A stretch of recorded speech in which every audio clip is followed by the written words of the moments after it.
that.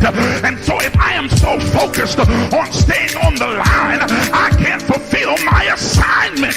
But my God is big enough to handle my fault, my strokes, grubs, my mess ups, because he's already prepared for what I might do.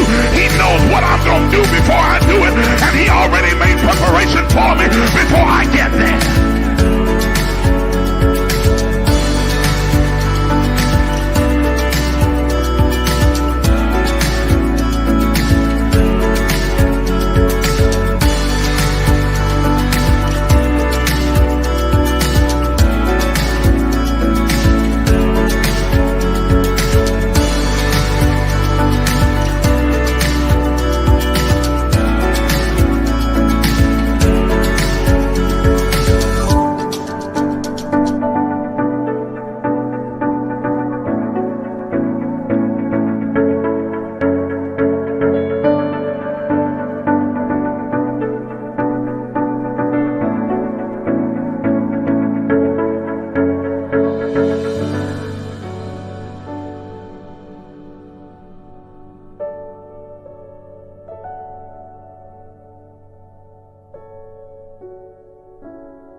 What follows darkness is light.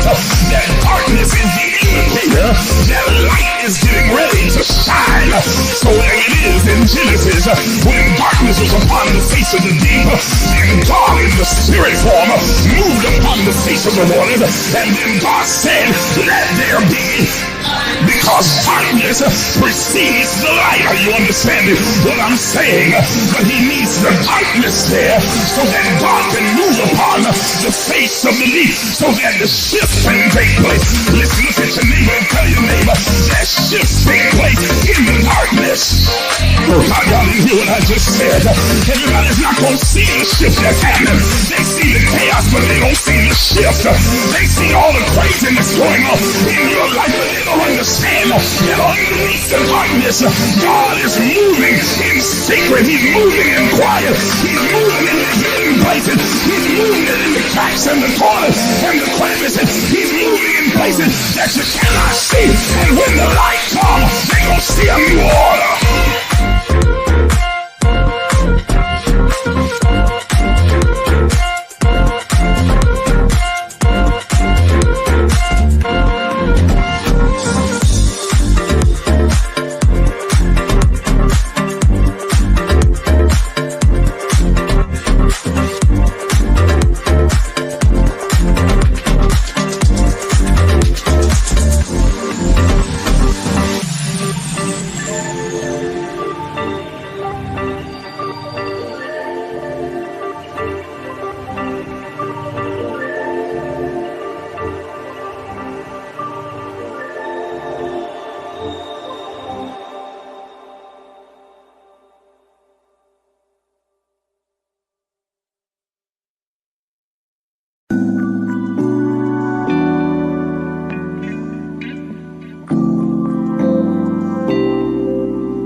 But untying. And so the universe then has no choice. First attribute of the secret place. The secret place is a place of revelation. It makes you free because it awakens you and makes you consciously aware that everything that you is an illusion.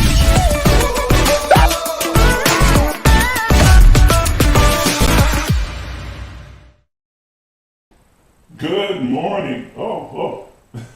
Turn on the microphone. Good morning, everybody. Good morning, and welcome to the Emerge movement. I am so excited that you have joined me this morning, and I am extremely excited to begin this new conversation, this discussion series that we are beginning today. Those of you who are on the text notification list, I'm sure you are quite aware of how excited I am, because I've probably been texting you way more than what you wanted to get.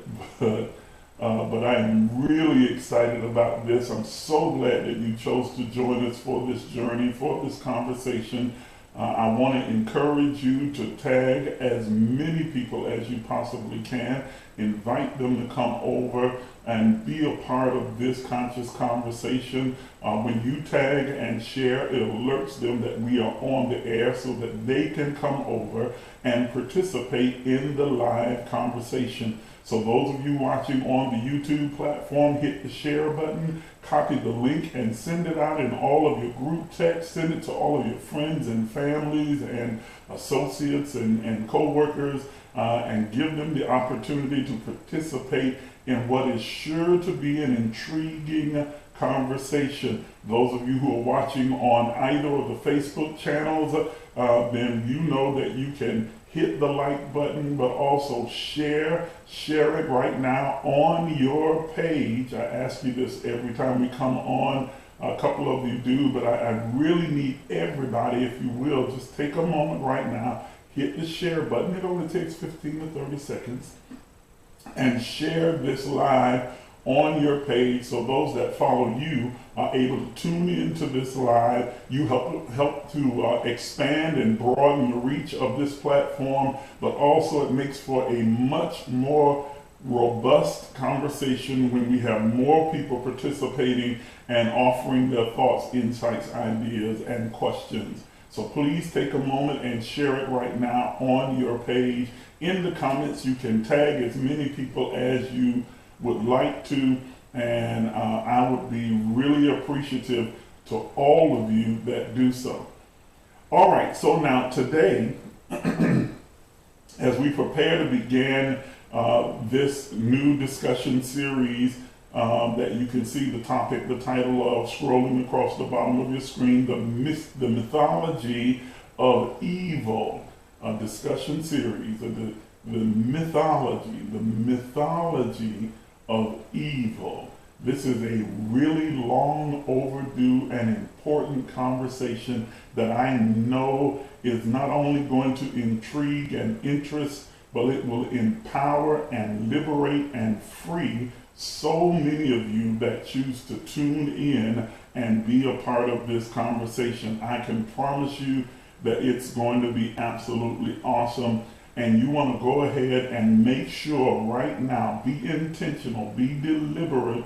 If you haven't signed up for the free text notification, do it now. Or you can click the notification button on Facebook as well as on YouTube, so you will receive an alert whenever we come on live, because it's imperative that you not miss one single broadcast as we are going to dig deep into this subject.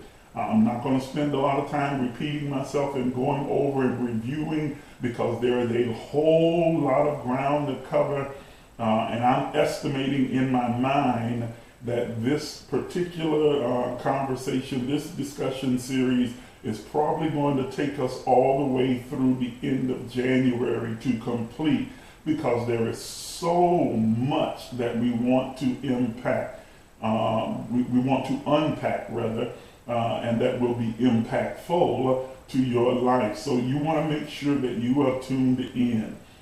We are going to have our conversations on Sunday morning extended, and if Gloria's on here, she's going to love to hear this, that we're going to extend it to 2 hours instead of our usual 1 hour time frame, again, to give us enough time to really thoroughly discuss and unpack the subject matter that we are focused on at the moment during the course of this series. And then on Thursdays, we will stay within the 1 hour time frame, but Sundays we're going to extend that time frame to 2 hours. So today we will be on the entire 2 hours as we unpack and delve deeply into this particular conversation today. So go ahead while I'm talking and continue to tag and share and invite others to come over. Send out a text or send out or pick up your other extra cell phone and call friends and families and tell them, listen, you need to tune into this broadcast. I guarantee you, you're going to learn something. You're going to be intrigued by what you are going to hear. This is going to be a life-changing discussion. Now, while you're doing that, I just want to remind those of you who are participating in the 90 Days of Abundance, we are just 2 days away from the end of the cycle, the final cycle in our 90 Days of Abundance. This is day 88. And then we have 2 more days. We will consummate or come to the end and conclude that particular strategic plan on the 29th. That is on Tuesday. We will come to the end of that. And if you have been participating without a break with this 90-day plan, that I know you can sense and feel that build up of energy, creative energy within you that is going to be released on Tuesday. And already you're seeing significant change in your life as it relates to your life of prosperity, increase, and abundance. And so I'm really excited for those of you who have been along with us for the ride and taken the entire journey. Now, for those of you who may have had to start over, that's okay. Make sure you don't quit. Don't give up. The instructions for the plan and all of the meditations will remain up on our YouTube channel and, more importantly, on our website. You can go there at any time, click on the empowerment tab, and all of the meditations and all of the instruction for the plan will remain there. Okay? So please make sure you stay in 90 Days of Abundance. This is an absolutely wonderful plan. Now, back to the conversation at hand. This, again, is going to be great. I hope that you have something to write with, whether it's a pen or pencil and paper, if you're still a longhand writer, which I still do that sometimes as well.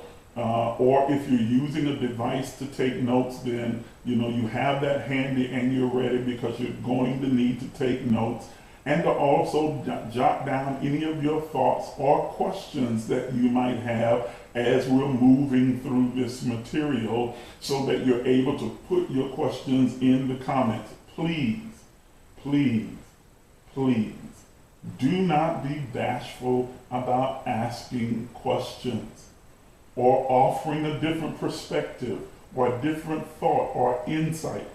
Do not be bashful or shy about it, because I can promise you that someone else who's watching has the same questions that you have, or may have the same perspective. And I am not the person who feels like I know everything and I'm absolutely right about everything. I am always open to listen to different points of view and to answer any questions that you have. So please participate. Don't be bashful about really offering up your thoughts and asking your questions.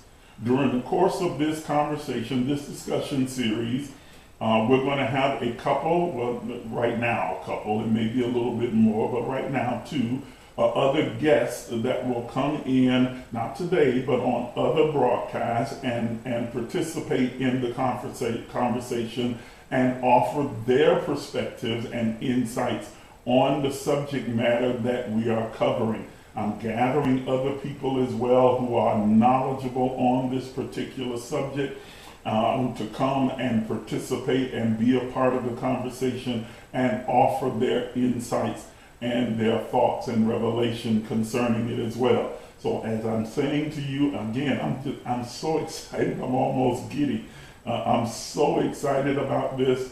Again, you don't want to miss not one single day of the conversation, of one single broadcast. Make sure that you are set to be here in place so that you're able to participate in everything that's being said and done. All right, with all of that out of the way, and I know, Dee Dee's probably sitting irritated right now because she said I talked too much before I get into the subject.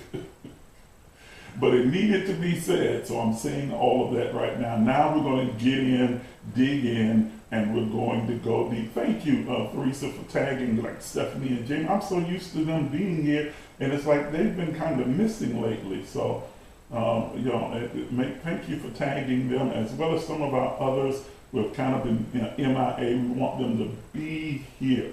Somebody make sure you tag Kiwi and you tag Bree and others like that, and that they're able to come and be a part of it. You might already be on and you just haven't said anything, and I don't know that you're on.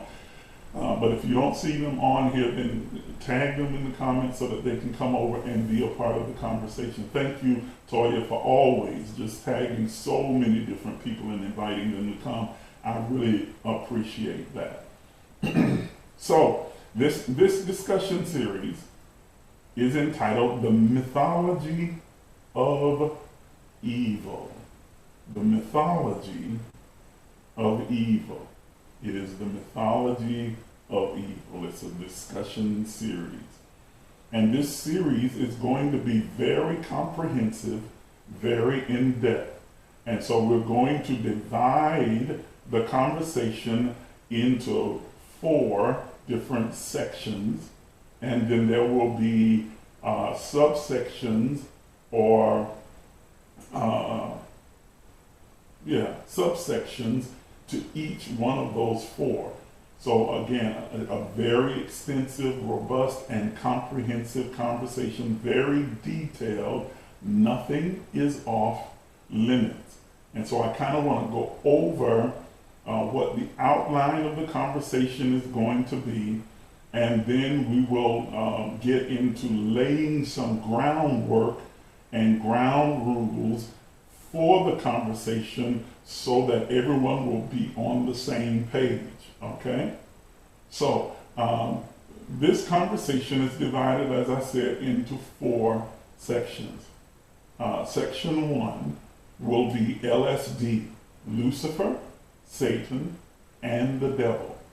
We're going to have a comprehensive discussion of the origin of these characters and the implications of the belief systems that are built around them. We're going to talk about where Lucifer comes from, Satan comes from, and the devil. They are not all the same. I'll just say that off the top. They are not all the same. Those are not synonymous terms. Even though your entire life, especially growing up in the Christian circle, you have been taught that Satan and the devil and Lucifer are all one and the same. They are not. So we are going to talk about where these characters originate from and what the implications are of the belief systems that have been built around each of these particular characters. This is going to be informative and insightful. I can guarantee you, except for those who may have been a part of the church that I pastored when I was in Georgia, you have not heard any of this information before. But that's just section 1. We're going to go much further and much deeper. In section 2, we're going to discuss the delusions of dungeons, demons, and devils. The key to freedom from the fear of the things that go bump in the night, i.e. death, hell, and all the little invisible enemies, atmospheric attacks, creeping things, and all the ghost goblins and things that go bump in the night, all of that. We're going to talk about those things and discuss their effect, their impact, and their existence, whether they exist in a universal reality or an individual reality. We're going to talk about the delusion, and you can kind of see where the conversation is headed from the particular topic, topic, the delusion of dungeons, demons, and devils. We're going to talk about death itself, what it is and is not, hell, what it actually is and is not, and all of the invisible enemies, all of the demons, devils, ghosts, and goblins, creeping things, and little things that go bump in the night, and shadows, and so on and so forth, that so many people swear by, have experienced in their life, that I've experienced in my life before. And we're going to unpack this particular topic and talk about what this really is and how we handle and navigate this particular reality. Then section 3. In section 3, we're going to talk about witches, warlocks, and wizards. This is a discussion of the religious myths and the taboos associated with these, as well as other practices like Santeria or voodoo and hoodoo. And we're going to get into all of it. We're going to talk about the ins and outs of those particular practices, divination, clairvoyancy, all of these things. And we're going to talk about what they truly are, define them, and see whether there is a reasonable prohibition against these particular things, or have we misunderstood them and now need to take a second, higher, more comprehensive look at them. Witches, warlocks, and wizards, discussing all of the religious myths, all of the taboos that are associated with all of these practices, as well as many, many more. And then finally, section 4, we will discuss prophets, psychics, and seers. This is a comprehensive discussion of spiritual gifts. So I just use prophets, psychics, and seers, but we're going to talk about all of the quote-unquote spiritual gifts. And yes, there are way more than what are listed in your Bible in 1 Corinthians or in Ephesians, but we're going to talk about what these gifts really are, whether there is any synchronicity between them and some other more colloquial or secular terminology, and so we don't get hung up on semantics, and what they are, how they function, who has them, who has access to them, what their purpose is, what the callings and the practices are as it relates to these particular gifts. So we're going to cover them all, everything from the prophetic to the psychic to the seer, to tongues, interpretation of tongues, healings, discerning of spirits. Contrary to popular belief, there is no gift of discernment. It's the discerning of spirits. That's a very significant difference. And all of the other gifts that are there. So we're going to talk about them in depth as it relates to the mythology surrounding the idea or the ideology of evil. So those are the 4 sections that we're going to deal with in our conversation, this extended discussion series that we're going to have.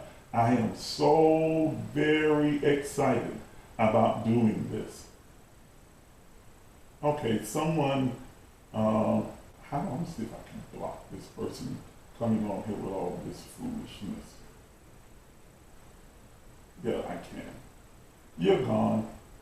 Y'all please forgive and ignore the idiot coming and posting a bunch of pornographic foolishness in the comments. I've blocked him so it won't show up on my screen. I'm not sure if it will continue to show up on the pages and channels that you're watching from. If so, then you can just block them on yours as well.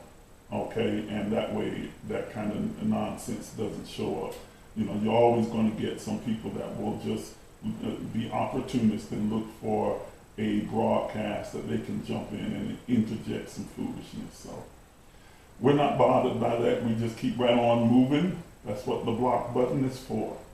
All right, so I hope you have your coffee or your tea or your mimosa or your water or whatever it is that you like to drink, that you're in a comfortable space and that you are ready to get into the conversation.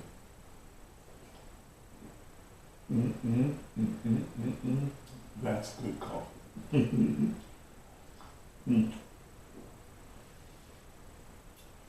Okay, so good, Diana, good.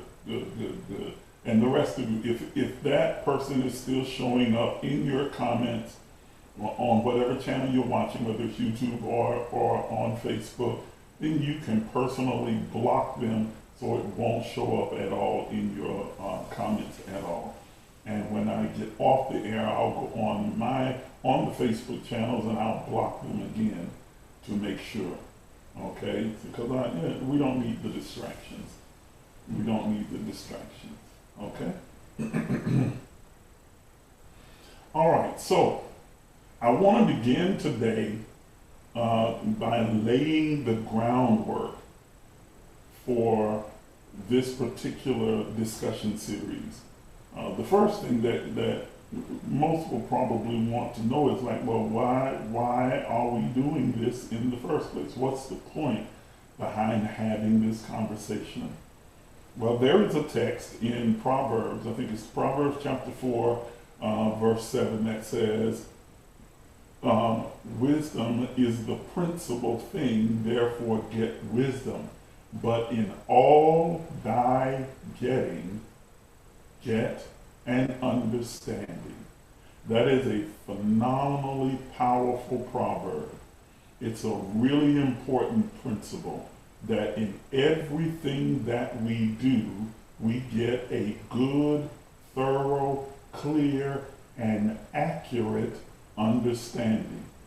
It's no accident or coincidence that right after we have just completed a conversation series on critical thinking, that we would come to something like this, because it's going to require that you employ all of your critical thinking skills that you have learned from our last session in this particular session.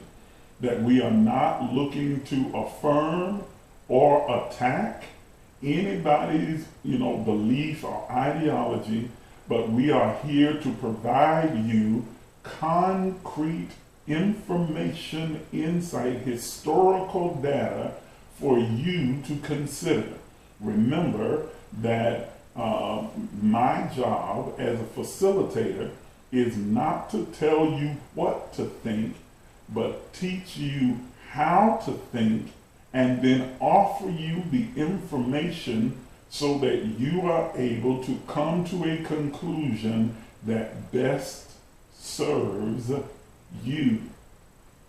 You don't have to take anything that I say as gospel and gold, that this is it because Miles said it, then it must be. You can research it. I encourage you to read as many books and do as much research as you can. And researching is so much easier now with the invention of the internet and you having it with your cell phone, your laptop, or your iPad, almost on any device, you are able to search the World Wide Web and gain information from multiple perspectives from all around the world. And I encourage you to do so.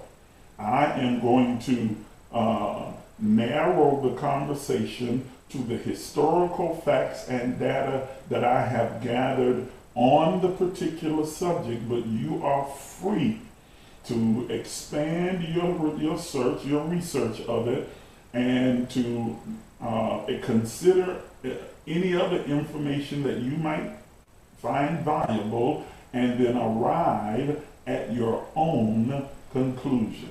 I will say that the information that I offer you is based on infallible proof, historical facts that cannot be denied.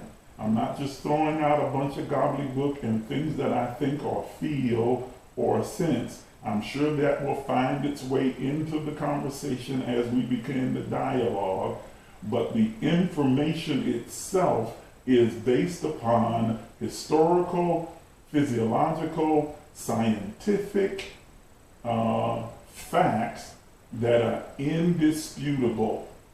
Okay? Indisputable and immutable. So the reason that we are doing it is so you can gain an understanding. It is important, if we're going to navigate this three-dimensional plane called life on this earth successfully, and we're going to create, curate, and experience the abundance that life has to offer, and give real meaning and purpose to life, then that it's important that we have a clear understanding of the issues that ultimately affect how we view, perceive, and understand the things and the world that is happening around us. So we are doing it, number one, to give you the tools so that you can arrive at an understanding. Something itching my eye. So you can arrive at an understanding. Now my eye wants to be irritated. Anyway, ignore. Okay. Which brings me to the second reason why.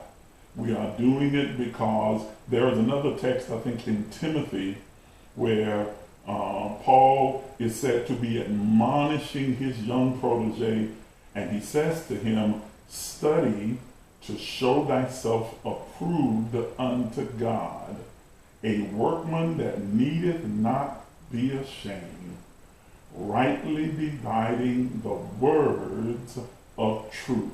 The word of truth. Let's unpack for a moment. Now, for most people in the Christian circle, religious circle, they immediately think that this text is talking about the Bible. It is not. This is a factual statement. That text, that scripture, is not talking about the Bible. Because at the time that it was written, the Bible did not exist. The Bible would not come into existence for another almost millennia, but at least 800 to 900 centuries later. Okay? Would the Bible in a written form come into existence, and would not be mass produced until the year 1400 AD at the invention of the Gutenberg press. So when the writer, Paul, who is assumed to be the writer, says to study to show yourselves approved, he is not talking about studying the Bible. So what is he talking about studying? I don't believe that the writer, we can infer, is talking about studying any one particular thing, but study for study's sake. He was inferring that you should be a person that is always learning, always seeking knowledge, always seeking information to expand and expound upon what you think that you know, to study, because that is how you grow and evolve and become. You ask questions, get answers, and then question the answers. Study, research, dig, to always do that. And then he tags the end of it by saying, rightly dividing the word of truth. That is, getting an accurate understanding of all the information so that you will arrive at what is true. Get an accurate, comprehensive understanding of the information that is available to you so that you can arrive at the place called truth. We are doing this as a study exercise so that you are able to accurately examine all of the information available on the subject and arrive at the place called truth. Theresa says, one of the books you have mentioned before, A New Earth by Eckhart Tolle, the whole audiobook is on YouTube. Oh, is it? Really? Wow. Could have saved me some money, huh? But that's great. So you got, and that's a fantastic book to read. You should really, if it's on YouTube, the audio version of it, man, go get that book. Go listen to it in your leisure. Take the time and just go through it. It's an extensive and pretty long book. Eckhart Tolle is a talker, man. So he's kind of repetitious in some of the things that he says, but it is profoundly informative. So go over and check the book out. That's really good. So we are doing it first to get an understanding, second as an exercise in study itself and research itself, so that we can accurately examine all of the information available on each of the subject matters in every one of the 4 sections and arrive at that place called truth. And then third, when you are, well, here's the third reason is actually brings me to the next part of the introduction for this particular conversation, is that we want to destroy and escape victim consciousness. And this is where I want to spend the bulk of our time this morning talking about victim consciousness. Escaping and destroying victim consciousness. Escaping, being freed and liberated from something that every single one of us have been subject to and wrestle with to this day, is victim consciousness. Okay? Now, I know some of you who are uninitiated are probably saying, what in the world is victim consciousness? Well, that's what we're going to get into in detail. The escape from victim consciousness. Here is a working definition. Victim consciousness is the perception that something and or someone outside of me or outside of you controls your destiny. That life is happening to me and is being done to me by it. And the it maybe God, the devil, parents, your DNA, your culture, your environment, society at large, maybe your religion that you're practicing, relationships, events and occurrences and encounters that you have had in your life. Victim consciousness assigns the construct of our destiny to external events and influences. It is that perception, that mindset, that perspective that life is happening to me, that life and fate are what control my steps, that my steps are not necessarily ordered by God, but they are ordered by circumstance, happenstance, coincidence, and accident. It is the belief that we live in this place totally subject and helpless to the situations, circumstances, encounters, and events that come with life. It's kind of like, I'm telling my age now, this old show that used to come on called Hee Haw. There's probably just a few of you on here that remember that old television show, the country show called Hee Haw. And they would have this one segment where this guy and this group of guys would get on there and they'd sing blue, despair, and agony on me. Y'all remember that? I'm sure there's some of you that remember it. And the song ended by saying, if it wasn't for bad luck, I'd have no luck at all. Blue, despair, and agony on me. It was their entire outlook on life. That, yes, hee-haw.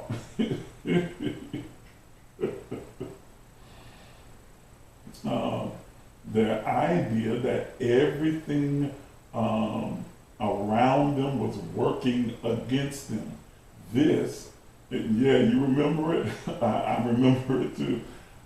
This is victim consciousness.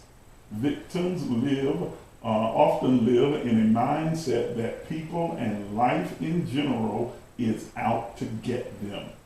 Their finger is always pointed outward rather than inward. Consequently, their stories become a self-fulfilling prophecy which draws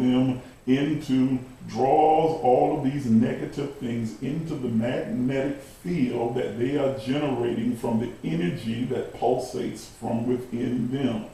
People and circumstances that justify and solidify the victim consciousness that they have. In other words, because they hold that ideology, that belief as their dominant thought, and because you and I are such powerful, infinitely, omnipotently powerful spiritual beings, then whatever we hold as our most dominant thought then begins to materialize in our life. We create the situation, the circumstance, the encounter, the events that become like a self-fulfilling prophecy. See, I told you that this always happens to me. I told you that I don't have any good luck, that the devil's on my track trying to turn me back, that I'm sometimes up and sometimes down and sometimes level to the ground, that it's always raining, that it's always hard, that life is difficult, that I'm broke, that I'm hurt, that I'm slow, that I am disadvantaged, and that I am stupid or dumb or ugly, that nobody loves me, no one cares for me, no one understands me, nobody's devoted to me, no one's loyal to me, that my life is just filled with chaos and trouble, that my only expectation is to go from one struggle to the next struggle. Life is a struggle, marriage is a struggle, relationships are a struggle, living is a struggle, survival is a struggle. I have learned how to be a survivor, and operating from that consciousness, that mindset generates that kind of energy and invites the manifestation of that into your field of energy that you're emitting. That energy is creating and cultivating an outward demonstration or representation of the very thing that you have held as your dominant thought. Victim consciousness is a dangerous thing. It's a disempowering and destructive thing, because victim consciousness sets you up for repeated failure and pain and suffering. It is self-imposed failure and destruction and suffering. It creates this illusionary prison that confines you within a space, and it's not that you have been attacked or that life doesn't love you or that you happen to be a black person in America or born to a culture or an environment or on the wrong sides of the track, and so therefore you are limited in what you can do, you can become, you can reach. It is your belief in that has shaped your reality, that you are experiencing the limitations of your own mind, that you have built a cage, if you will, an illusionary, imaginary cage that is very real to you, that confines you to that space because you are operating from the place of victim consciousness.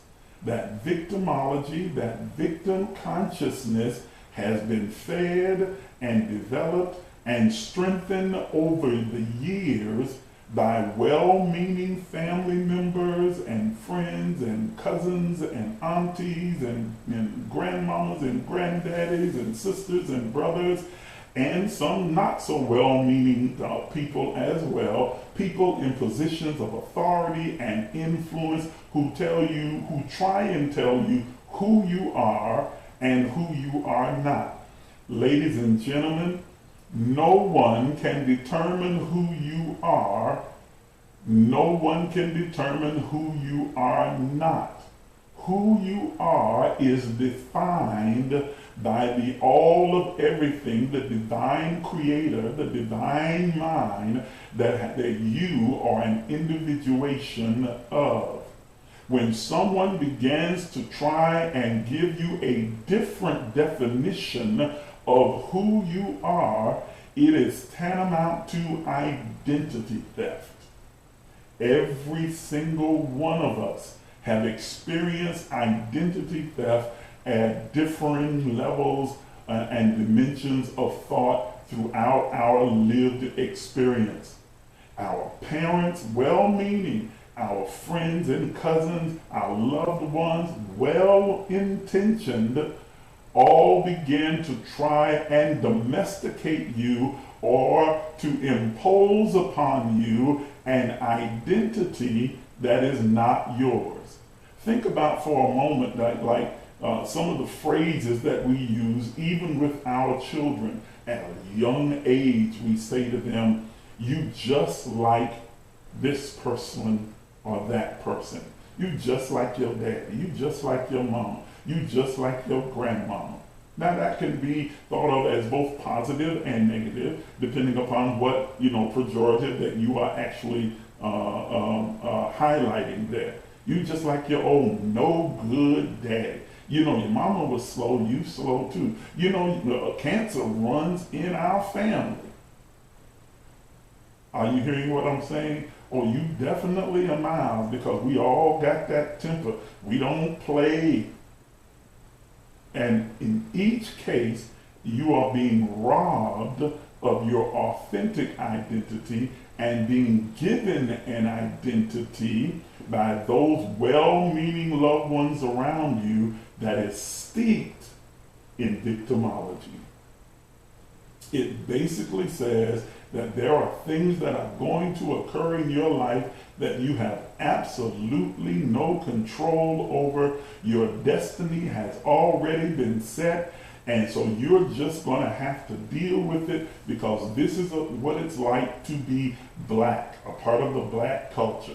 Or this is what it's like to grow up in poverty, because this is what our whole family has experienced. This is what it's like to be a Miles or a Williams or a Johnson or a Robinson, because that's the family heritage, the family culture. This is what it means to be Baptist or Methodist or Pentecostal, because that is the religious culture that you come out of. This is what it means to be American, Jamaican, Haitian, or English, because this is the culture that has been established as the norm for people from this particular background. And so you then now subconsciously accept as a dominant thought this as your truth.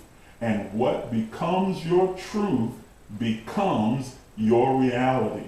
And you sometimes unconsciously have become the victim of your surroundings, your environment, your culture, society, friends, and families who have robbed you of your authentic identity. I want you to think about that for a moment. I want you to sit with that. Okay? I want you to sit with that for just a moment, because you are drawing that in. As I've said before, there is a principled text in Hebrews that says, faith is the substance. That word substance there literally translates to the power or the essence of things hoped for, your expectation. Faith, its only responsibility, remember that faith is a mechanism by which the Spirit manifests that which the soul fully desires.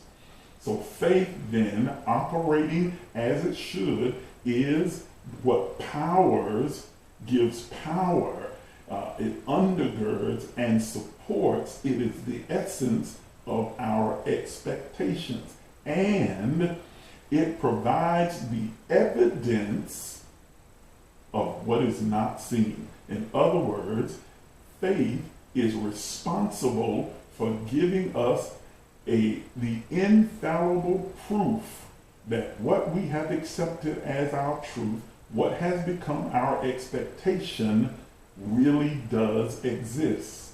Faith then has the responsibility of giving you a physical, three-dimensional representation of the thing that you are expecting. So faith powers, supports, and is the essence of your expectation, and faith then has the responsibility of giving you a physical representation, infallible proof that what you're expecting really does exist. It's not, there is now no problem with faith itself. The vehicle of faith is effective, powerful, and useful. But it is what you choose to have faith in, how you employ that faith. If faith is coupled with a victim consciousness, then that faith will begin to produce what you have accepted as your truth. And so your disempowering thoughts become a self-fulfilling prophecy. Now you start to get occurrences, situations, circumstances, encounters, and events that reinforce the dominant thought in your mind. And it creates a vicious cycle, because every time those events occur and reinforce that thought, you are sitting saying, see, I told you, see, I knew it. I knew this was going to happen. I knew it was going to be this way. See, I knew something had to be wrong with him or her, because I can never be happy. All men cheat. All women just want your money. All of them doing that. Every white person is this way. Every black person is this way. Every Hispanic. See, I knew it. I knew it because I knew they didn't really want me on this job. They didn't want me to have this position. I knew it. I knew I wasn't going to be able to stay there. I knew it wasn't going to work out. I knew it wasn't going to come together. I knew eventually it would come. You know, all good things come to an end. And so the ball just gets bigger and bigger, and you keep going around and around and around and around on this merry-go-round, and you're the one who's controlling the switch. But victim consciousness will tell you, no, it's not your fault. It's my mama and them fault. It's my dad who left me and abandoned me. It's the fact that I was raped, or I was molested, or taken advantage of. It's the fact that I've been hurt so many times before. It made me become this person, think this way, behave this way. No, it's not my fault. It's the racist teacher, or the racist boss, or the racist society, or culture, or country that I live in. It's not my fault. It was the preacher or the prophet or the evangelist that took advantage of me. It's not my fault. It's because of the schools or the lack of schooling that I was able to have. It's really not my fault. Which brings me to my next slide. Here is the law. Your outer world of form and experience is a reflection of your inner world of thought and feeling. As above, so below. As within, so without. This is a universal law. Okay? Victim consciousness and victims live in a perpetual cycle of mentation. That is to say that throughout their days of existence in this life, they continuously regurgitate the same mental contents and programmings of the day or of the week or of the year or of the decades that have gone by. It is a continuous recycling of thoughts and inner conversations and outer projections that they hold on and repeat to themselves. Wash, rinse, and repeat. Wash, rinse, and repeat. And that mentation, that recycling, that regurgitating reinforces the ideology, as I said before, and you find yourself in a vicious cycle where you are creating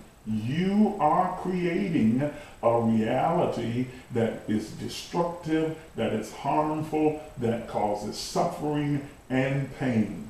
Ladies and gentlemen, here is the law. Your outer world of form, tangibles, and experiences are only a reflection of your inner world of thought and feelings. Okay? Whatever is showing up continuously in your life is showing up to reflect back to you what are your thoughts and your most intimate feelings. What are the overriding dominant thoughts that you hold within your suitcase, psyche, soul, that you have accepted as your truth? Life has the responsibility life, the universe, the spirit world, or the kingdom of God, whatever terminology you want to use, has the responsibility, without fear or favor, without any kind of personality, or life's not picking on you or against you. It just simply has to give you a physical representation of what you have held as your dominant truth. It has to give you the reflection. Life is the mirror being held up to your face. Are you hearing me? So if you are saying, and I use this as an example quite often, why do I always seem to attract bums? Why it seems like I keep attracting the same men or the same women into my life, or the same kinds of people again and again and again? Twofold. One, what is it that's going on inside of you that they are attracted to? Two, what is it that's taking place in you that causes you to be attracted to it or to them? There's an old cliche that men marry their mothers and girls marry their fathers. Now, it's a cliche, but there's a lot of truth to it, because those relationships are very basic and important and foundational in our lives.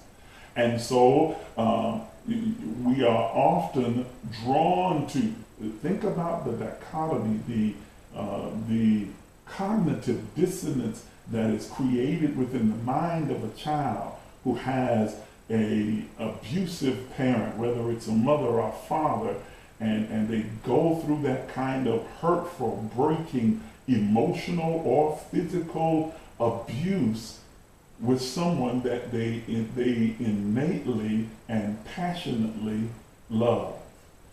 And so now their mind is shaped that love includes pain. Love is dysfunctional. Love includes being hurt and abused, and love is abusive and mean and nasty and hurtful, and can be filled with rejection and abandonment and absenteeism. It's filled with gaslighting and criticism and critique. That love is because the confusion, the cognitive dissonance is created in a relationship that is giving you one thing from an individual or individuals that you passionately, deeply love. And so you don't separate from them, you don't pull away, you remain there because that's my mom, my dad, that's my sister, that's my brother, that's my auntie, my uncle, my cousin. I love them. Oh well, that's just how life goes. Tongue and teeth fall out, but they gotta both live in the same life. How many of you have grown up in dysfunctional, unhealthy, loving relationships? Yeah, you love them passionately, and to the best of their ability, they love you. But they have no idea of what real, healthy, genuine, authentic love is. Because remember, they are dealing with the same victim consciousness that you have. It is the generational curse of humanity that we hand down this victim consciousness from one generation to the next generation to the next. Are you hearing what I'm saying? And so this is how my grandmama did it, and my mama did it, and now I'm doing it. This is how what my great-granddaddy did, and my granddaddy, and my daddy, and now me. And we're just repeating the cycle because it is all that we've known. that mindset. Oh, you know, this is how mamas and daddies are, especially black mamas. We this way, black daddies are like this. You know, black families behave like this. Who decided? Who decided? And so many of the ways that we function and operate are dysfunctional, destructive, disempowering, but they are all we know because they were handed down to us from one generation to the next. This is what a real generational curse is.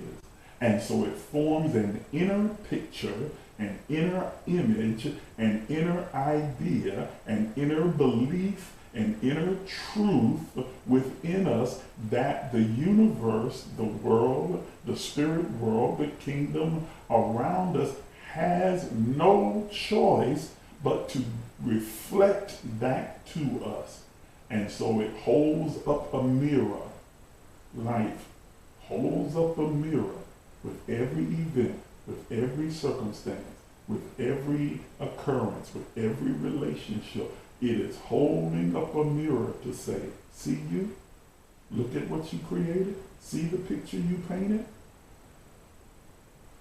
This is your sculpture. Are you understanding what I'm saying? And because you are a divine, omnipotent, omniactive being, you can empower and give life and create whatever you desire. And you are either creating, you are always in the action or the act of creating, and you are either in creating consciously or unconsciously. Victimology, victim consciousness becomes so ingrained in us that we confuse it for us, and we begin to label ourselves based upon our victimology. And so it becomes so second nature that we are unconsciously creating situations, circumstances, encounters, and events that disempower us, that are hurtful and painful and create suffering for us.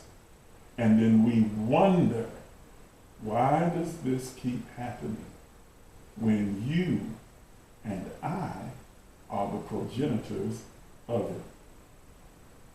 As above, so below.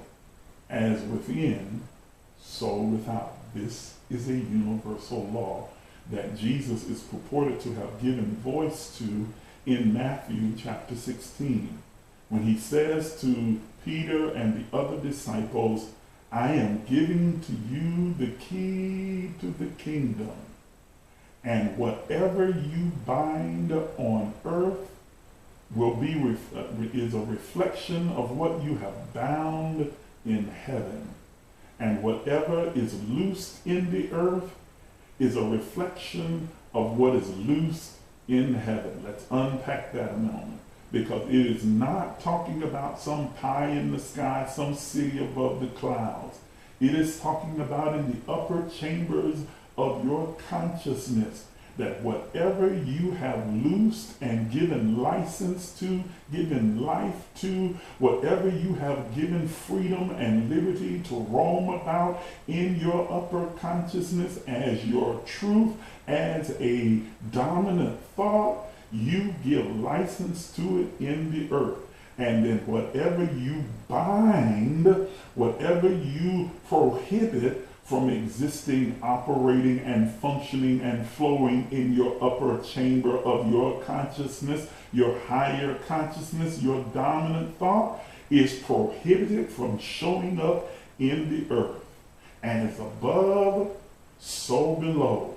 As within, so without. You around here, I know religion got you around here walking around in the church talking about and this and pulling down strongholds and doing all other kinds of spiritual acrobatics and calisthenics that are just nonsense, because nothing changes. Because the real fight, The real battle, the real war is in the heavens or the upper chambers, your higher consciousness in your mind. Remember, Romans 12 says, you are transformed. You are transformed, metamorphized, taken from one state of existence to a different state of existence, not by binding, cursing, and counting and fighting, not by warring with something on the outside. The weapons of our warfare are not carnal, not by going to war with some mythological creature or beast or being, feeling like you're constantly under attack by some demon, devil, or spirit, or hank, or witch, or warlock, or wizard, but by the renewing, the transformation, the reconstruction, reconfiguring of your mind. Listen to what he said. Your life is transformed. Your life undergoes spiritual metamorphosis. You move from one state of being to another. You elevate from glory to glory. You move from faith to faith. You move from one life and are born again to another, and then another, when you renew your mind, when you reconstruct and reconfigure your mind, your thought process, how you process thought, and what you hold as your dominant truth. Are you hearing what I'm saying? Are you hearing what I'm saying? We all live in the matrix of the reality that we create in every eternal moment of now. We are all living in that reality. And if you are creating your reality from the space of a victim consciousness, then you will consistently experience the victimology of your own thoughts. I hope you guys are following me. I hope you're keeping up with what we're talking about. We've already gotten through the first hour, and we're actually 13 minutes into the second hour. We're going to take about a good 30-second break, and then we'll be right back. Watch these messages, if you will.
HumanA-Tees, the best in inspirational apparel. All right, we're back. Let's continue the conversation. So, we're still talking about victim consciousness. I'm going to move to the next slide. Victim consciousness takes away and strips us of our overriding universal purpose for being in the earth. It is this. It is the recovering of the lost and misplaced self that is the goal of the soul in this realm, and one of the primary purposes of our spiritual journey on the earth. The soul is trying to rediscover and recover its original state and its understanding of itself as a divine individuation or expression and experience of God in three-dimensional form.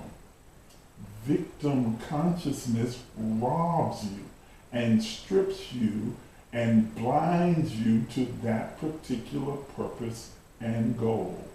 The soul resists more than anything else. The soul resists limitations. And victim consciousness forces upon us the limitations that we have accepted as true from society and culture and environment. Victims have yet to become or develop self-awareness, self-responsibility, and self-discipline. They have yet to get to the place where they truly are in tune with who they really are.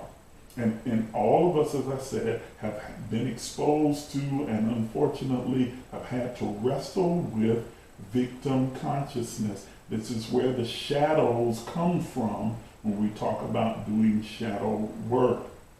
We really have to work, effort, and intentionally, deliberately work to deprogram from victim consciousness. Victim consciousness creates a paranoid delusion that makes you think that everything and everybody is out to get you, that everyone's against you, that you can't trust anybody, that you have to keep your circle teeny and small because anybody will flip and turn on you at any moment, that life is happening to you, that circumstances are beyond your control. And so consequently, this victim consciousness strips you of the power and the positive aspects of your innate divinity.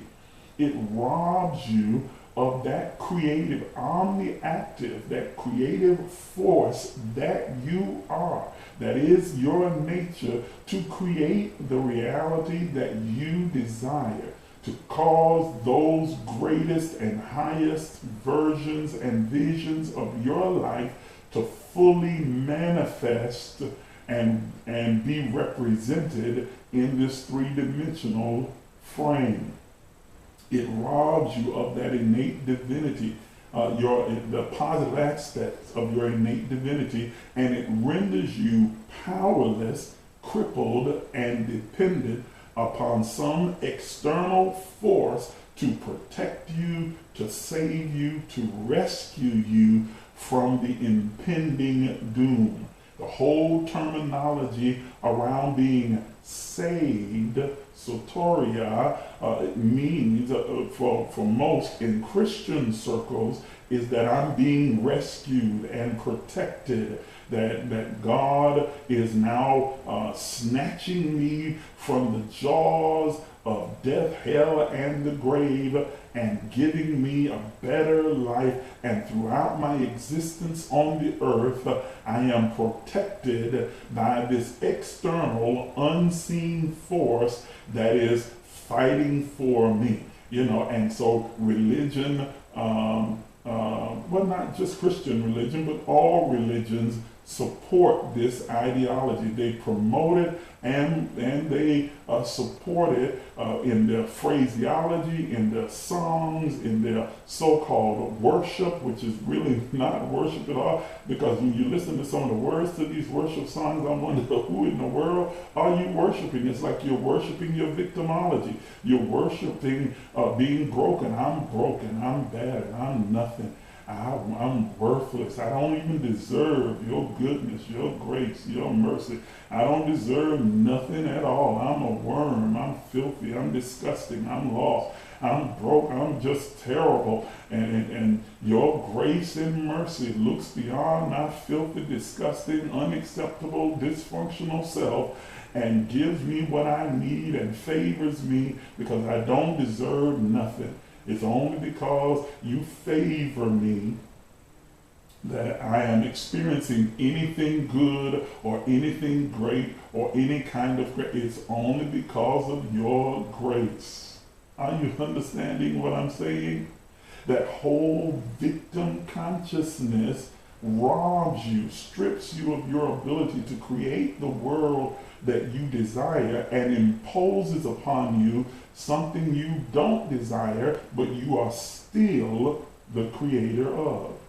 Like I said, it's amplified in most of the religions. They reinforce it with these crazy, disempowering phrases like, well, you know, every time you get ready to do something good, the enemy is always busy. You know the devil's busy. The devil don't want you to have this or have that. And you know, right before your blessing comes, you got to come through a storm. You got to deal with some difficult. You got to have your heart broken. The devil's going to fight you the most right before your blessing comes. Are you hearing that? So you are waiting for some external thing to happen that you can label a blessing, but that external thing is prohibited by another external thing that you have absolutely no power or control over. All you can do is wait it out. Wait, I say on the Lord. Because Jesus is going to fix it. Jesus is going to work it out. Jesus is going to make it all right. God is going to fight. If I hold my peace, let the Lord fight my battle, then the victory shall be mine. All of this feeds into that victim consciousness. Now, I hear some of you already saying that, well, that's in the Bible. That's got to be. Well, first of all, we're not even going to get into that conversation because that'll take me way off track. So I won't even deal with that. I was about to say something that would have taken me down a different road.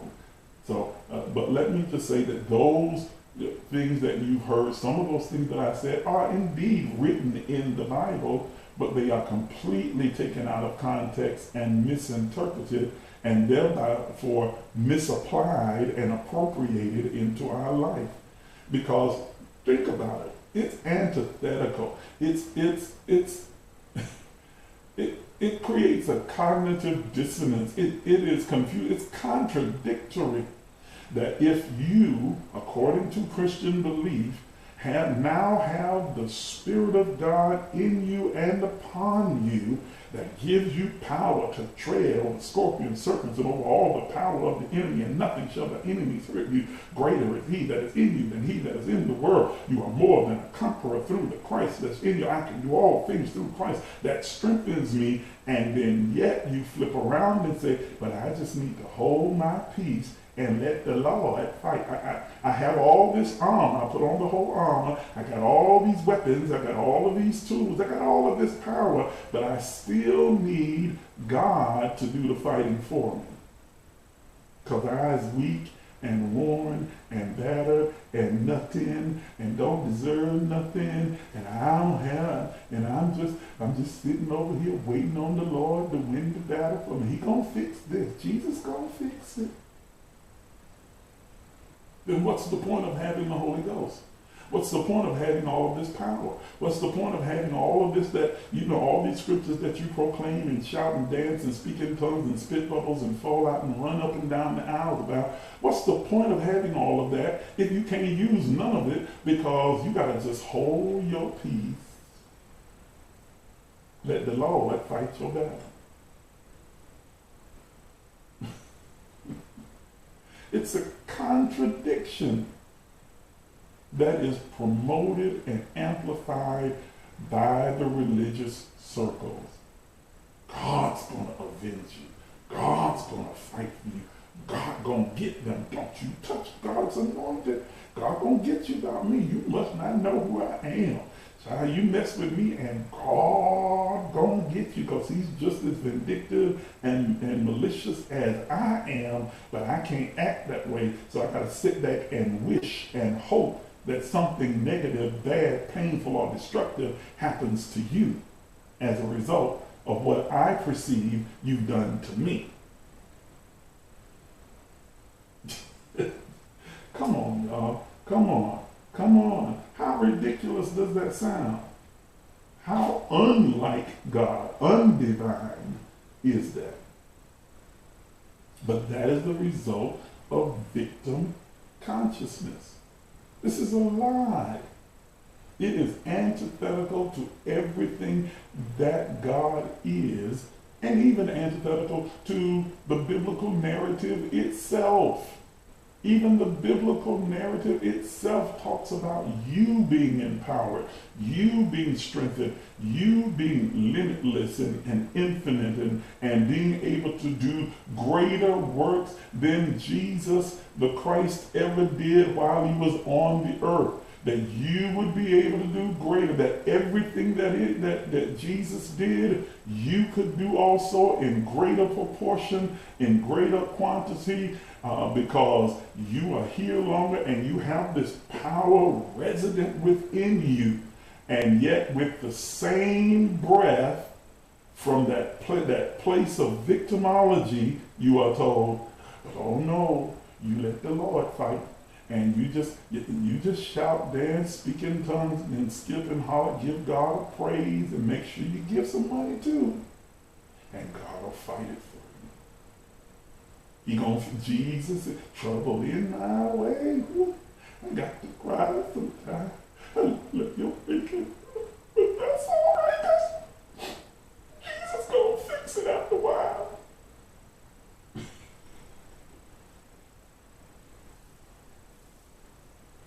Oh, goodness.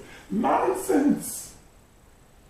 But it is a part of the victimology, the mindset that we have accepted and adapted as our truth, and have long since abandoned the primary purpose of the soul. Primary purpose of the soul is to rediscover, because we have been misidentified. We have had our identity stripped and robbed. We've been robbed of it by the culture, by the environment, by the family, and by religion. Religion imposes an identity upon you that does not match your divinity. Religion tells you that you're only human. One day at a time, sweet Jesus. I believe and depending on Jesus, leaning on the everlasting arm.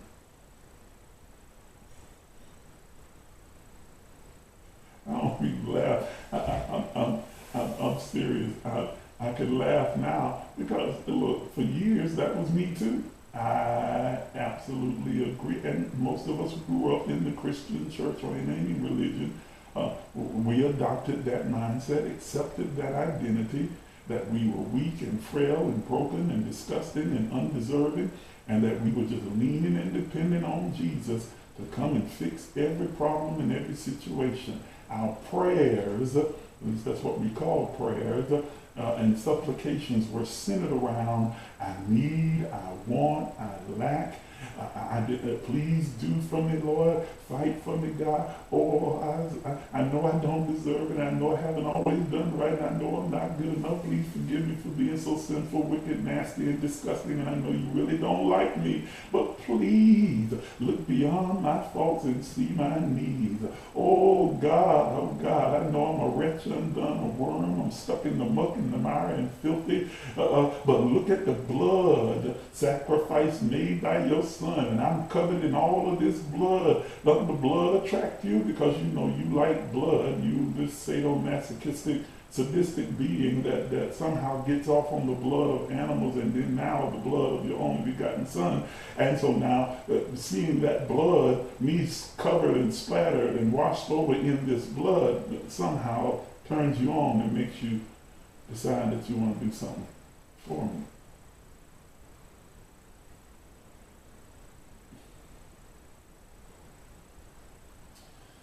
I know that I'm making some of my Christian followers real uncomfortable right now. And I am by no means mocking you, belittling you, denigrating you.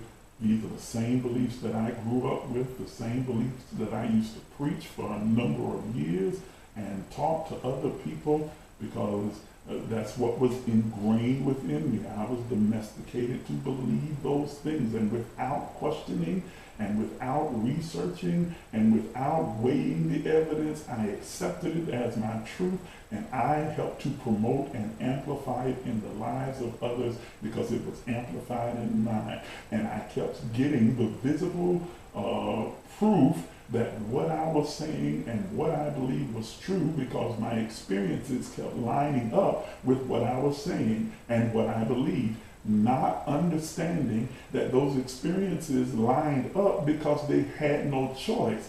I created them.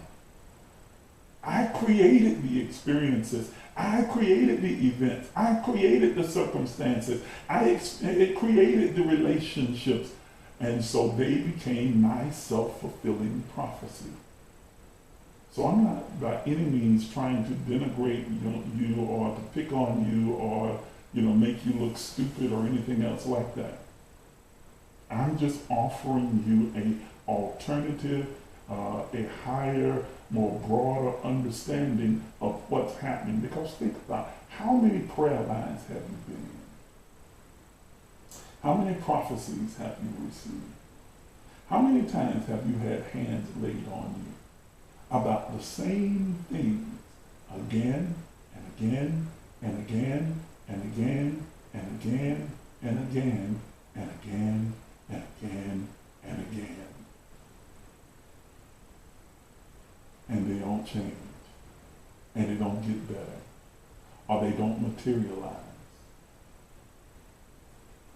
Come on, I need you to be, if you can't be honest with anyone else, to be honest with yourself. How many revivals and conferences have you attended? How many workshops, symposiums? How many of these church events? How many Sunday after Sunday after Sunday after Wednesday after Terry service after Bible study that you have been to? And how many books that you've read written with that bent, with that ideology have you digested, only to find yourself still dealing with the same vicissitudes of life that you were dealing with before, because all they did was reinforce the victimology. They added fuel to the fire. They became the kerosene that was poured onto the fire of victimology and created more and more and larger events that were infallible proofs, three-dimensional, visible representations of what you had believed and accepted as your truth. And so you've stayed in that cycle, a living victim, the walking dead, continuously experiencing, reinforcing, and thinking, thoughts, words, and deeds aligning with the victimology of your own mind, creating a reality, a matrix that you are experiencing what appears to be real, but is really just an outpicturing of your own thoughts. Not picking on anybody. Not picking on anybody.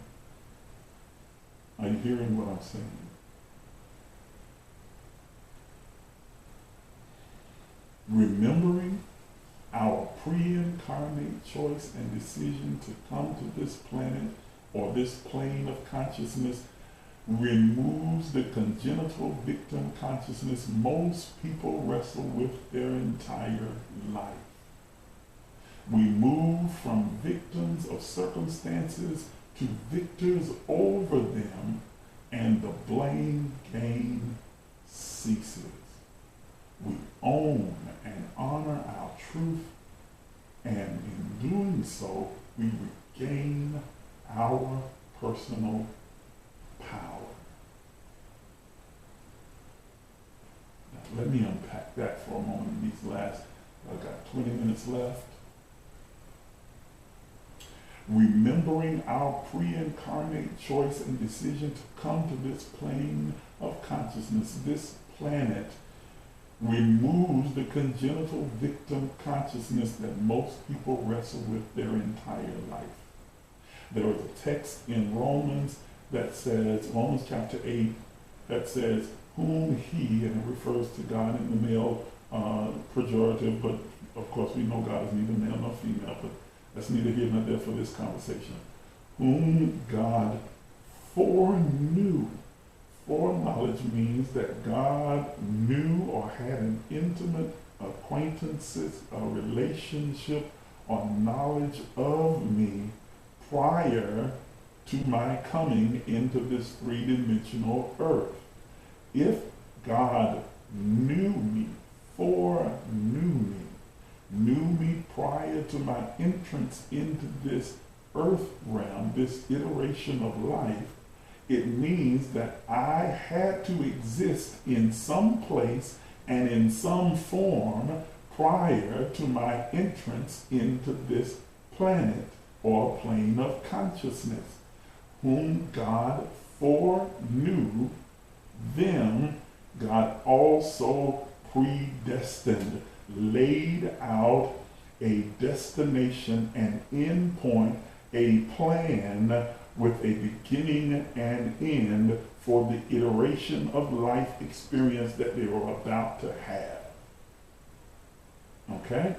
Well, if God knew me beforehand, and which meant that I had to exist in some form and in some space prior to my entrance into this three-dimensional realm, where did I exist and how was I known? Well, Ephesians 1:4 says that God made choice of me, choice of you, choice of us before the foundations of the world, that is, before God ever created heaven and earth, before God ever created this terra firma, before the planets and solar systems were put into place, that I and God had already made choice of you and me in that eternal place of existence where we existed in some form and in some place. Where is that place? Ephesians 1:4 says he chose us in himself. In himself. So that place and space that I and you existed in our pre-incarnate, that is, before we entered into form, that we existed was in the ether or the isness of God, inside of God, one with God, as God, in God as a thought, as an idea, as a concept. St. John 1:1. In the beginning was the Word, and the term used there for word is logos, a thought, a concept, an image, imagination, and that word, that thought, that idea, that image, that concept, that imagination was with God, in him or it, and that word was God. That there was no delineation between God and that thought. That the thought was God and God was the thought. That the thought was God and God was the thought. It was in God and it was God, and it existed in God as God before the foundations of the earth, before there was anything three-dimensionally created, before this plane of consciousness even existed, before this planet and all of the solar system came into being. That word, that thought, idea, concept, image, imagination existed in and as God. Are you hearing what I'm saying?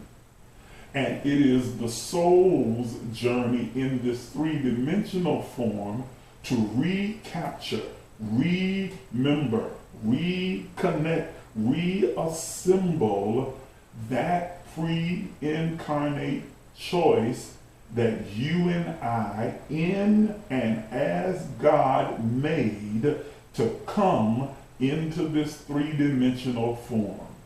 We are not here by accident. We are not here by incident. We are not here unexpectedly. We are not here by surprise. Now, your mom and daddy might have been surprised.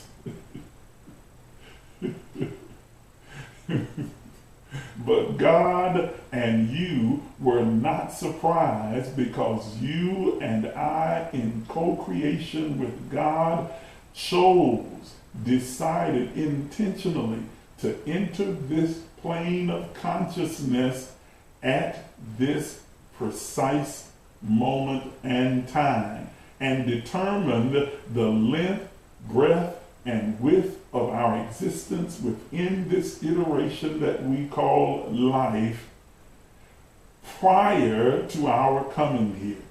And the soul's, one of the soul's primary purposes is to remember, to recall, to recapture that pre-incarnate choice.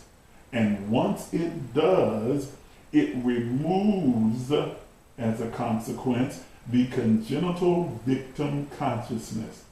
Because then you recognize and you embrace that everything that is occurring in my life, it's not an accident, it's not an incident or happenstance. It is a planned, predetermined, predestined, present moment, present, present moment, co-created while I and you were in and as God.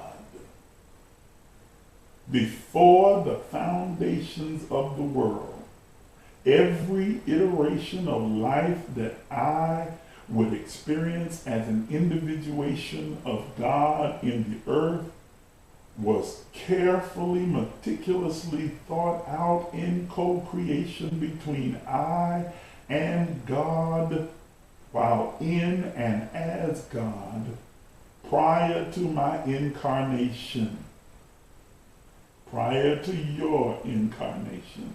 And when you understand that, how can you then operate as though life is just happening to me and I'm a victim of all these external things, when I am the one who meticulously, deliberately, intentionally present these moments to serve as a catalyst to awaken me, remind me of the pre-incarnate choice and decision that I made to enter this plane of consciousness and to fulfill the soul's general primary purpose of rediscovering its identity as God in the flesh.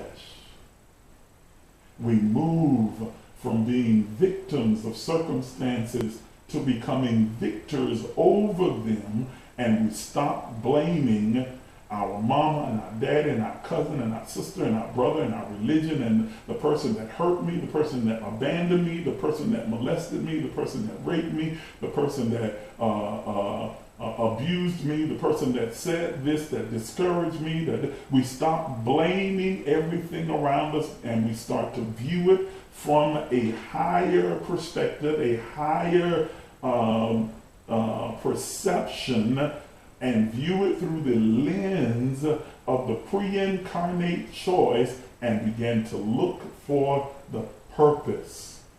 Everything is for me, nothing and no one is against me.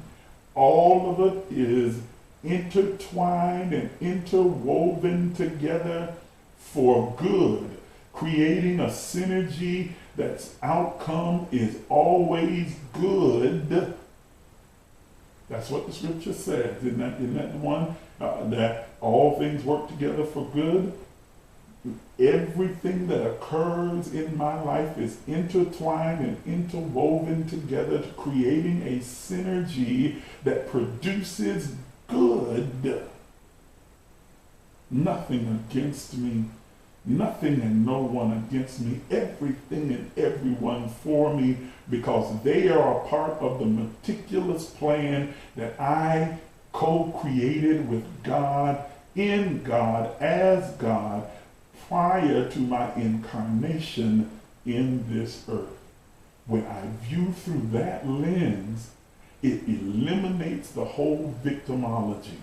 And now I start to look at those present moments and uncover the purpose that I previously decided was necessary so that it will awaken and enlighten a part of me that needed to be in that particular moment, in that eternal moment.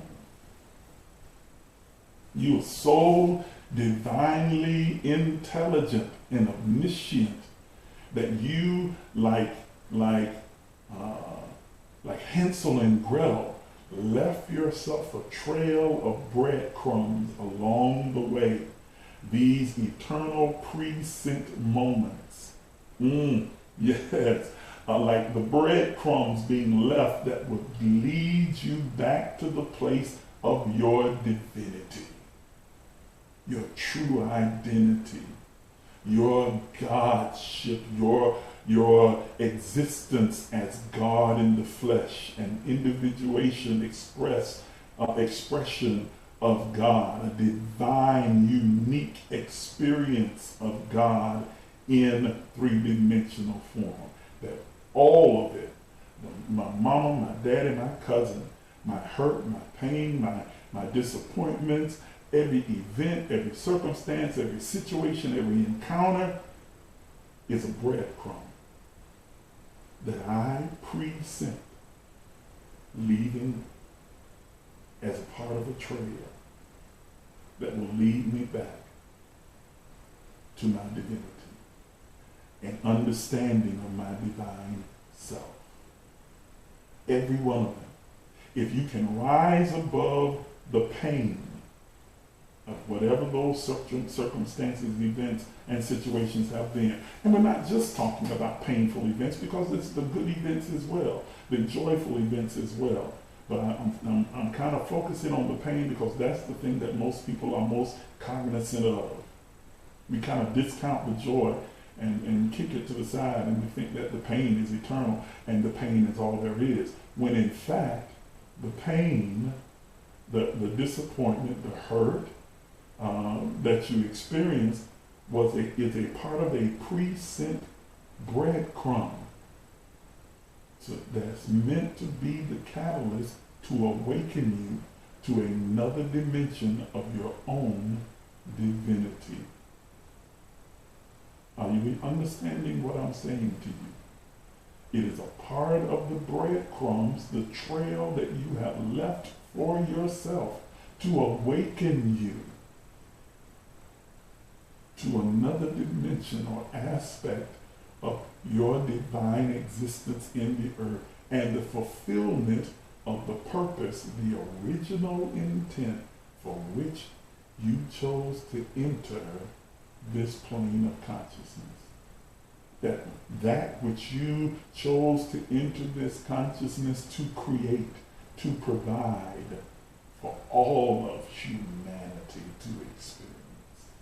That unique mission that is germane to your being, that you entered this three-dimensional plane to create, to curate, and then provide for the general elevation and evolution of humanity. It removes the victim consciousness. It annihilates that victim consciousness. It helps, it opens those cages to those illusionary jails that you created for yourself that have been strengthened.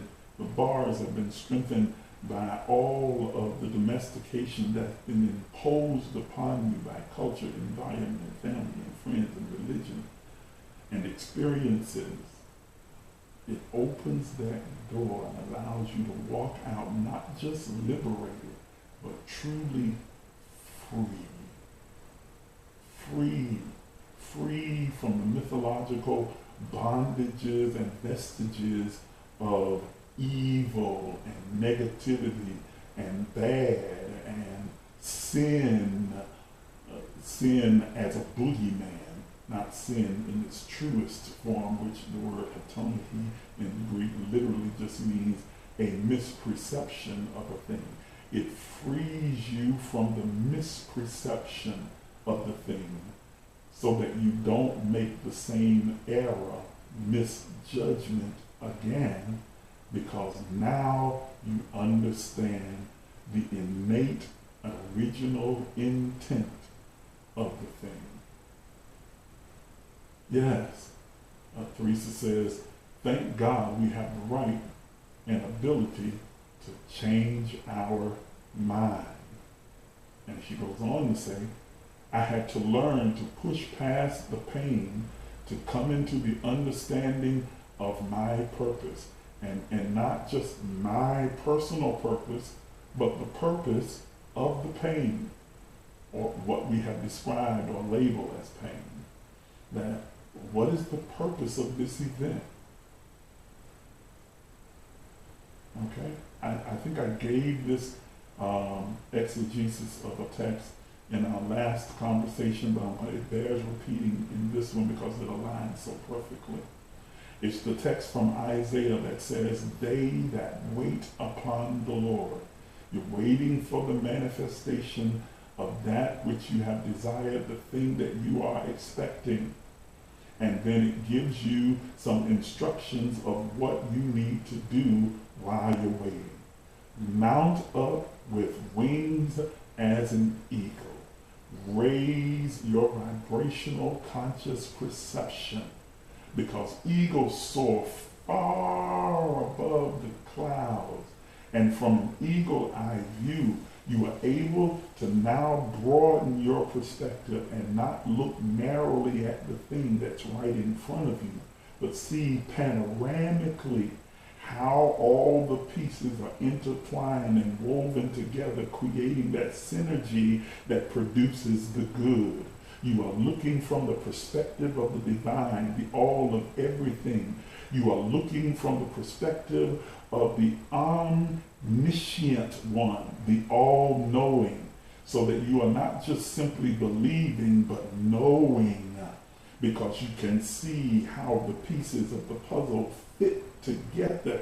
So when you are in that elevated space, that elevated consciousness through meditation and prayer and fasting and all the keys of the universe that move me into that elevated place, he says that I should renew my strength by mounting up with the wings of an eagle. That I renew my determination, my strength to hold on and endure the time period between the thought and the manifestation, the idea and the realization, the concept and the materialization of that which I have created within my mind. I elevate my consciousness to a higher perspective so that I'm able to see the pieces, all of the pieces as they fitly joined together to bring into reality a visible representation of that which I am expecting. Then he says, when I do that, I'm able to run and not be weary, and I'm able to continue to walk. In other words, I am able to progress forward at a steady pace without becoming weary in well-doing, without becoming stressed and frustrated and aggravated and anxious and angry because it's taking what appears to be so long for it to materialize. But when I view it from the ego perspective, when I view it from a higher conscious perception of the situation, surveying the land from a panoramic view, it empowers me and comforts me and calms me and allows me the patience and peace to run and not be weary, to walk and not become faint. I'm able to wait, I say, on the Lordship to bring into manifestation the expectation that my faith is undergirded. But if I am operating still from that space of victim consciousness, then I'll start to tell myself, see, I knew it wasn't going to happen. See, I knew it. So it's not, see, I knew the devil don't want me to have it. The devil fighting against it. All of the devil and the demons out of hell are trying to prevent me from having. They don't want me to be happy. They don't want me to be wealthy. They don't want me to come out. They don't want me to be healed. They don't. All my haters are doing this. My haters are doing that. Folk don't like me. They don't. Victim consciousness. You've given up your power. You've given up your control. You've given up your authority and exchanged it for victimology. And so you just sit back and wait for fate, for life to happen to you. Ain't nothing I can do about it. Ain't nothing I can do. I just pray. Thank you, Jesus. Wait on the Lord. Wait for Jesus to fix it. I'm just a poor, pitiful pilgrim traveling through this barren land, trying to make heaven my home. I've been weary, worn, buked, scorned, talked about, sure as you're born. But long as I got King Jesus, I don't need nobody else. I gotta do it through tears, through pain, through heartache. But I still believe. Do you? And what are you believing? What are you believing? You're believing that some invisible entity is going to swoop down and rescue you? You're believing that another invisible entity has to fight you, is fighting against you, and things have to get terrible and horrible and crazy and confusion before they can ever get better? That is victim consciousness.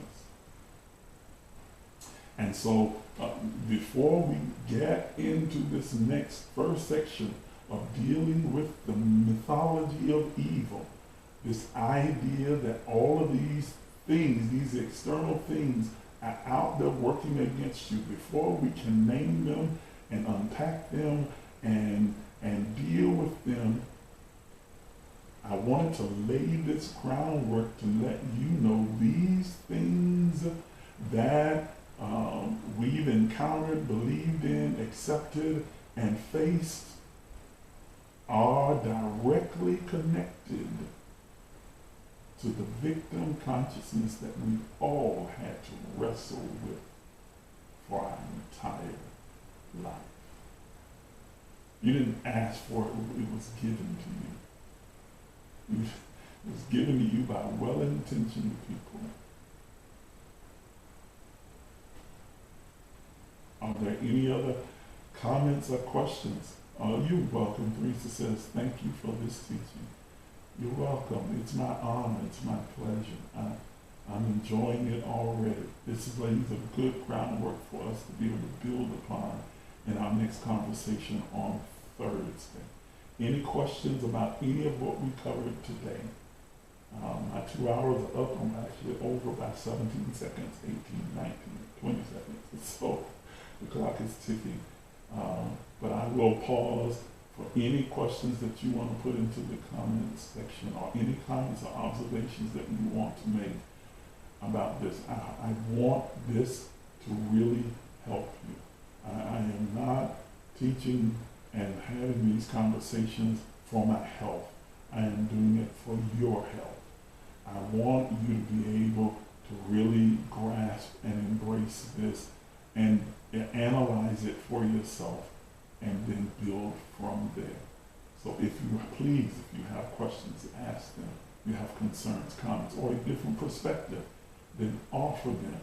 Let's have the conversation. Let's have, as Larry Reed said, the conversation. Okay, let's have it. Let's have it. All right, I don't see any other questions or comments coming up on the screen. So that I'm going to assume that no one has any. I want to thank you for tuning in for this 2-hour empowerment session. We'll be back on Thursday at 7:30. 7:30. Right? Yeah, 7:30 p.m. And we will pick up where we left off, and we will begin with the first section entitled LSD, Lucifer, Satan, and the Devil. I won't rehearse what we talked about here today. So, if you need to refamiliarize yourself with it, listen to it. Again, the video will stay up on the Facebook platform as well as on YouTube platform. You can re-listen to it again, write down more notes and other things. You can bring the questions you have about it, if you like, to the next conversation, but we're going to jump right in on LSD. Thank you, Teresa. It is 7:30. So we're going to jump right in on that on Thursday. As always, if you would like to support the platform, you can do so by using any of the means that you see now appearing on your screen, and we greatly appreciate your generosity. We greatly appreciate your value of the work and the teaching that we do on this platform. I appreciate your supporting it through your giving, whether you are giving your tithe or an offering, a seed, or a one-time endowment, whatever it happens to be. I want you to know that I appreciate it. It is necessary in helping to be able to build and expand this platform. So I appreciate you. Take a moment and give right now. Do it before we get off the air and before you put your phone down and get busy with the other family members that haven't left yet, and you still got other things going on in the house, and things get chaotic. And you'll lose track of it and forget all about it. So while you're thinking about it, take a moment, pick up your device, your phone, and give your offering or your tithe or your seed right now. And I appreciate each and every one of you for doing so. All right, so I'll see you back here on Thursday at 7:30 p.m. sharp. I look forward to seeing you there. Until then, have the best day